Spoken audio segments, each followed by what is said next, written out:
Russia എന്നീ മഹാശക്തികൾ ഒരുമിച്ചാൽ എന്ത് സംഭവിക്കും? ആയുധക്കരുത്തിലും ബുദ്ധിയിലും ഒന്നിനൊന്നും മികച്ചു നിൽക്കുന്ന ഈ വമ്പന്മാർക്ക് ഏത് ശത്രുവിനെയും പിന്നെ നിഷ്പ്രഭം ആക്കാമല്ലേ? അതെ, അതിനൊപ്പം ഉത്തര കൊറിയയും കൂടാതെ ഇന്ത്യയും ചൈനയും ഇറാനും കൂടിച്ചേർന്നാലോ പിന്നെ ആ ഭാഗത്തേക്ക് തിരിഞ്ഞു നോക്കേണ്ടി വരില്ല. എന്തായാലും ഇപ്പോൾ പറഞ്ഞതുപോലെ തന്നെയാണ് നടക്കാൻ പോകുന്നത്. റഷ്യക്ക് ഖത്തർ തങ്ങളുടെ പിന്തുണ അറിയിച്ചു കഴിഞ്ഞിരിക്കുന്നു. ഇനി സകല കളികളും മാറി മറിയും. ഈ രണ്ട് മഹാശക്തികളും കൂടിച്ചേരുന്നു എന്ന വിവരം അറിഞ്ഞ് നിലവിൽ പേടിച്ച് വിറയ്ക്കുകയാണ് യൂറോപ്യൻ രാജ്യങ്ങളെല്ലാം തന്നെ. അങ്ങനെയാണെങ്കിൽ അല്ലെങ്കിലേ പെരുവഴിയിലായേക്കാവുന്ന യൂറോപ്യൻ യൂണിയൻ ഇനി എന്ത് ചെയ്യും?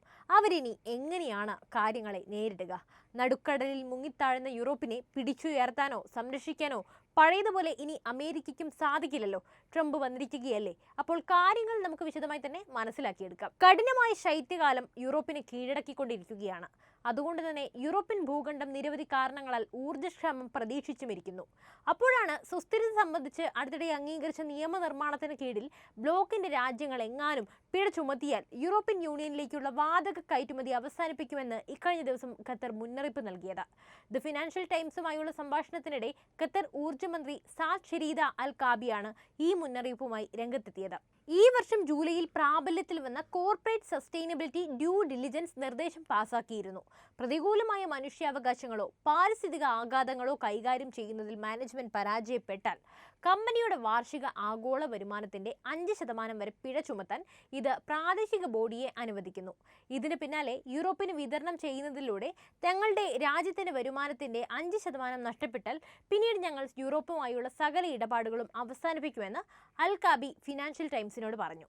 അതുകൊണ്ടൊക്കെ തന്നെ യൂറോപ്പ് തങ്ങളുടെ പ്രധാന വിതരണക്കാരെ നഷ്ടമാകുമോ എന്ന ആശങ്കയിലാണ് ഇപ്പോഴുള്ളത്. റഷ്യയുടെ ഊർജ്ജത്തോടുള്ള അമിതമായ ആശ്രയം രാജ്യങ്ങൾ കുറച്ചതോടെ ഖത്തർ യൂറോപ്പിലേക്കുള്ള ദ്രവീകൃത പ്രകൃതി വാതകത്തിന്റെ നിർണായക വിതരണക്കാരായി മാറിയിരിക്കുകയാണ്. അതായത് റഷ്യ ഉക്രൈൻ യുദ്ധം ലോകത്തെ ഞെട്ടിച്ച ഉടൻ തന്നെ യൂറോപ്പ് നിരവധി ഉപരോധങ്ങൾ റഷ്യയ്ക്കുമേൽ ഏർപ്പെടുത്തിയിരുന്നു, അറിയാമല്ലോ. അങ്ങനെ ഈ ഉപരോധങ്ങൾക്ക് മറുപടിയായി റഷ്യ അതിന്റെ ഊർജ്ജ വിതരണം ഗണ്യമായി കുറച്ചു. രാജ്യങ്ങളെ അവരുടെ കരുതൽ ശേഖരത്തിൽ ടാപ്പ് ചെയ്യാൻ നിർബന്ധിച്ചു. ഫിനാൻഷ്യൽ ടൈംസിന്റെ അഭിമുഖത്തിൽ ഖത്തർ എനർജിയുടെ ചീഫ് എക്സിക്യൂട്ടീവ് കൂടിയായ അൽ കാബി ഖത്തർ എനർജി പോലുള്ള കമ്പനികൾക്ക് യൂറോപ്യൻ യൂണിയൻ നിയമനിർമ്മാണം പ്രായോഗികമല്ലെന്ന് പറഞ്ഞിട്ടുമുണ്ട്. അപ്പോൾ ഈ ശൈത്യകാലത്ത് യൂറോപ്പ് ഇക്കാരണങ്ങളാൽ തന്നെ എങ്ങനെയൊക്കെ കൂടുതൽ പ്രതിസന്ധിയിലാകുമെന്ന് നമുക്കൊന്ന് പരിശോധിച്ച് നോക്കാം. നമ്മൾ മുമ്പ് പറഞ്ഞതുപോലെ എന്താണ് യൂറോപ്പിന്റെ കോർപ്പറേറ്റ് സുസ്ഥിരത ഡ്യൂ ഡിലിജൻസ് നിർദ്ദേശം? അത് നമുക്കൊന്ന് മനസ്സിലാക്കിയെടുക്കാം.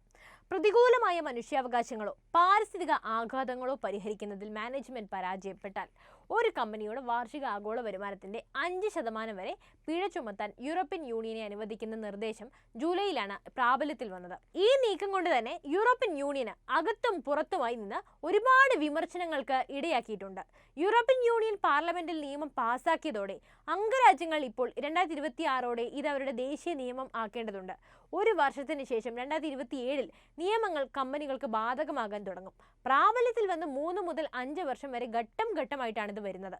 2050 നെറ്റ് സീറോ എമിഷൻ നേടുക എന്ന ലക്ഷ്യത്തോടെ കോർപ്പറേറ്റ് സമുദായങ്ങളെ വിന്യസിക്കുന്നതിനുള്ള അതിർത്തി തന്ത്രമായിട്ടാണ് ഈ നിർദ്ദേശം കാണുന്നത്. അപ്പോൾ അതിവേഗം തീർന്നുകൊണ്ടിരിക്കുന്ന വാതക ശേഖരവും മോസ്കോയിൽ നിന്നുള്ള വിതരണ വെട്ടിക്കുറവും ഭൂഖണ്ഡത്തെ ഒരു പുതിയ ഊർജ്ജ പ്രതിസന്ധിയിലേക്ക് ഈ കാരണങ്ങളൊക്കെ തന്നെ തള്ളിവിടുന്നു. ഖത്തർ മുന്നറിയിപ്പ് നൽകിയിട്ടുണ്ടെങ്കിലും റഷ്യ ഉക്രൈൻ യുദ്ധം നീളുന്നത് അതിൻ്റെതായ വെല്ലുവിളികളുമായി വരുന്നു. ഈ മാസം ആദ്യം ഉക്രൈനിയൻ പ്രസിഡന്റ് വ്ളാഡിമിർ സെലൻസ്കിയും റഷ്യയുടെ സാക്ഷാൽ വ്ളാഡിമിർ പുടിനും ഈ രാജ്യങ്ങളും ഒരു പ്രധാന വാതക ഗതാഗത കരാർ പുതുക്കില്ലെന്ന് വ്യക്തമാക്കിയിരുന്നു. ഉക്രൈനിലുടനീളം റഷ്യൻ വാതകം കയറ്റി അയക്കുന്നതിനുള്ള 5 വർഷത്തെ കരാർ ഈ മാസം അവസാനത്തോടെയാണ് അവസാനിക്കുന്നത്. അത്തരമൊരു കരാർ ഉണ്ടാകില്ല, അതിപ്പോൾ വ്യക്തമാണ്. പുടിൻ തന്റെ വാർഷിക പത്രസമ്മേളനത്തിൽ പറഞ്ഞത് ഇങ്ങനെയാണ്. ഇതിപ്പോൾ എന്ത് ചെയ്യണമെന്ന ഒരു ചോദ്യമുണ്ട്, പക്ഷേ അതൊന്നും ഞങ്ങളുടെ ഒരു പ്രശ്നമല്ല. കൂടാതെ റഷ്യയുടെ ഗ്യാസ് ഭീമൻ ഗാസ്പ്രോം PJAC അതിജീവിക്കുകയും ചെയ്യും. പുടിൻ പറഞ്ഞത് ഇങ്ങനെയാണ്. അതായത് റഷ്യയെ സംബന്ധിച്ച് യൂറോപ്യൻ യൂണിയന്റെ ഉപരോധം ഒരു വിഷയമേ അല്ല. അവരുടെ ബിസിനസ്സും കാര്യങ്ങളൊക്കെ നന്നായി തന്നെ പോകുന്നുണ്ട്. അതിനാൽ തന്നെ അവർ ഇതുമായി ബന്ധപ്പെട്ട് മറ്റ് നടപടികളൊന്നും സ്വീകരിക്കാൻ പോകുന്നില്ലെന്ന് ചുരുക്കം. അപ്പോൾ ഫലത്തിൽ ഈ ഉപരോധം കൊണ്ട് ആകെ പെട്ടിരിക്കുന്നത് യൂറോപ്യൻ രാഷ്ട്രങ്ങൾ തന്നെയാണ്.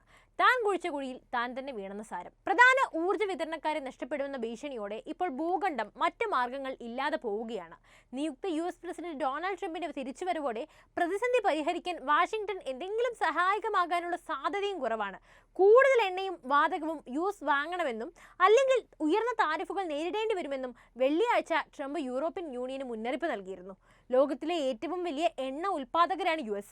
യൂറോപ്യൻ ഉപഭോക്താക്കൾക്ക് റഷ്യൻ പൈപ്പ് ലൈൻ ഗ്യാസ് വിതരണം കുറഞ്ഞതിന് ശേഷം ദ്രവീകൃത പ്രകൃതിവാതകത്തിന്റെ അഥവാ LNGയുടെ ഏറ്റവും വലിയ വിതരണക്കാരായി ഉയർന്നു. ശീതകാലം ഭൂഖണ്ഡത്തിലുടനീളം പ്രകമ്പനം സൃഷ്ടിക്കുന്നതിനാൽ തന്നെ ബ്ലോക്കിന് ധാരാളം ഓപ്ഷനുകളുമില്ല. അപ്പോൾ കാര്യങ്ങൾ അങ്ങനെയൊക്കെ ആണെങ്കിൽ നമുക്കിനി ഇതിന്റെ പ്രത്യാഘാതങ്ങൾ കൂടി ഒന്ന് പരിശോധിക്കാം. യൂറോപ്പിലെ തണുപ്പ് കാലത്ത് ഗ്യാസ് സംഭരണം മാത്രമാണ് ജീവനാഡി എന്ന് പറയുന്നത്. എന്നിരുന്നാലും തണുത്ത താപനില ചൂടാകുന്നതിനുള്ള ആവശ്യം വർദ്ധിപ്പിച്ചതിനെ തുടർന്ന് ഈ വർഷത്തെ ഇൻവെന്ററികൾ അതിവേഗം കുറയുകയാണ്. ബ്ലൂംബർഗ് പറയുന്നതനുസരിച്ച് ഉക്രൈനിൽ നടന്നുകൊണ്ടിരിക്കുന്ന യുദ്ധം ഈ വർഷം ഗ്യാസ് വിലയിൽ 45% വർധനവിന് കാരണമായിട്ടുണ്ട്. ലെവലുകൾ ഇപ്പോഴും 2022 റെക്കോർഡുകൾക്ക് താഴെയാണെങ്കിലും വീടുകളിലെ ജീവിത ചെലവ് വർദ്ധിപ്പിക്കുന്നതിനും ബുദ്ധിമുട്ടുന്ന നിർമ്മാതാക്കൾക്കിടയിൽ മത്സര സമ്മർദ്ദം വർദ്ധിപ്പിക്കുന്നതിനും അവ ഇപ്പോഴും ഉയർന്നത് തന്നെയാണ്. അതിനാൽ ഊർജ്ജ പ്രതിസന്ധി യൂറോപ്യൻ ജീവിതത്തിലെ എല്ലാ മേഖലകളെയും നല്ല രീതിയിൽ ബാധിക്കും. ചുരുക്കി പറഞ്ഞാൽ നിലവിൽ യൂറോപ്പ് തകർച്ചയുടെ സാധ്യതകൾ മുന്നിൽ കണ്ടുകൊണ്ടുള്ള നിൽപ്പാണ്. ഇതിനൊക്കെ ഇടയ്ക്ക് ഒരു തവണ സ്ലോവാക് പ്രധാനമന്ത്രി Robert Fico Russian president Vladimir പുടിനുമായി ചർച്ച നടത്തിയിരുന്നു. റഷ്യൻ എണ്ണയിലേക്കുള്ള തുടർ ലഭ്യത ഉറപ്പാക്കാനുള്ള ശ്രമത്തിലായിരുന്നു ആ ചർച്ച. ഗ്യാസ് ഇറക്കുമതിക്കായി മോസ്കോയെ ആശ്രയിക്കുന്നത് അവസാനിപ്പിക്കാനുള്ള ബ്ലോക്കിന്റെ പൊതു പ്രതിബദ്ധതകളെ ധിക്കരിച്ചുകൊണ്ട് ഫിക്കോ റഷ്യയിലേക്ക് അപ്രതീക്ഷിത സന്ദർശനവും നടത്തി. പ്രധാന ട്രാൻസിറ്റ് കരാർ പുതുക്കില്ലെന്ന് ഉക്രൈനും റഷ്യയും പ്രഖ്യാപിച്ചതിന് പിന്നാലെയാണ് ഈ സന്ദർശനം. ഏകദേശം 3 വർഷം മുമ്പ് റഷ്യയുടെ ഉക്രൈനിലേക്കുള്ള പൂർണ്ണമായ അധിനിവേശത്തിന്റെ ആ ഒരു കാലത്ത് മറ്റ് 2 യൂറോപ്യൻ യൂണിയൻ ഗവൺമെന്റ് മേധാവികൾ മാത്രമാണ് പുടിനെ സന്ദർശിച്ചത്. ഓസ്ട്രിയൻ ചാൻസലർ കോൾ നെഹാമറും ഹംഗേറിയൻ പ്രധാനമന്ത്രി വിക്ടർ ഓർബനും. ഫിക്കോയുടെ സന്ദർശനം പൊതുജനങ്ങളിൽ നിന്ന് മറച്ചുവെച്ചിരിക്കെ യൂറോപ്യൻ കൗൺസിൽ പ്രസിഡന്റ് അന്റോണിയോ കോസ്റ്റയെ മുൻകൂട്ടി അറിയിച്ചിരുന്നതായി യൂറോപ്പ് സ്ഥിരീകരിച്ചിട്ടുണ്ട്. എന്നാൽ ഫിക്കോയുടെ സന്ദർശനത്തെക്കുറിച്ച് കൂടുതൽ പ്രതികരിക്കാൻ വിസമ്മതിക്കുകയും ചെയ്തു. യുദ്ധം ആരംഭിച്ചതിന് ശേഷവും ഫിക്കോയും ഓർബനും സ്ഥിരമായി റഷ്യയുമായി സൗഹൃദമുള്ള നേതാക്കളായിരുന്നു. അതിനാൽ യൂറോപ്പിലെ ഊർജ്ജ പ്രതിസന്ധി യൂറോപ്യൻ യൂണിയനിലും വിള്ളലുകൾ കൊണ്ടുവരികയാണ്. കാര്യങ്ങൾ അങ്ങനെയൊക്കെ ആണെങ്കിൽ കൂടിയും യൂറോപ്യൻ യൂണിയൻ ഇവിടെ പ്രതിസന്ധിയിലായിരിക്കുമ്പോഴും അമേരിക്ക തങ്ങളുടെ യുദ്ധക്കൊതിയും മുറുകെ പിടിച്ചുള്ള പോക്ക് തന്നെയാണ്. അതായത് ഇവിടെ ഏറ്റവും വലിയ രസം എന്ന് പറയുന്നത്, അതായത് അമേരിക്ക ഇപ്പോൾ ഉക്രൈനിലുള്ള പ്രതീക്ഷ അറ്റപ്പോൾ അടുത്ത അടവ് സിറിയയിലാണ് പയറ്റുന്നത്. സിറിയയിൽ ഭീകരവാദത്തെ തുടച്ചു നീക്കാനെന്ന പേരിൽ തങ്ങളുടെ സൈനിക ബലം വർദ്ധിപ്പിച്ച് അമേരിക്കയുടെ കരുനീക്കം. രാജ്യത്ത് തമ്പടിച്ചിരിക്കുന്ന ISനെ തുരത്താനെന്ന വ്യാജേന കൂടുതൽ സൈനികരെയാണ് രാജ്യത്ത് വിന്യസിപ്പിച്ചിരിക്കുന്നത്. അമേരിക്ക തന്നെയാണ് ഇക്കാര്യം വെളിപ്പെടുത്തി രംഗത്തെത്തിയതും. ഏകദേശം 2000 അമേരിക്കൻ സൈനികരെയാണ് സിറിയയിൽ വിന്യസിച്ചത്.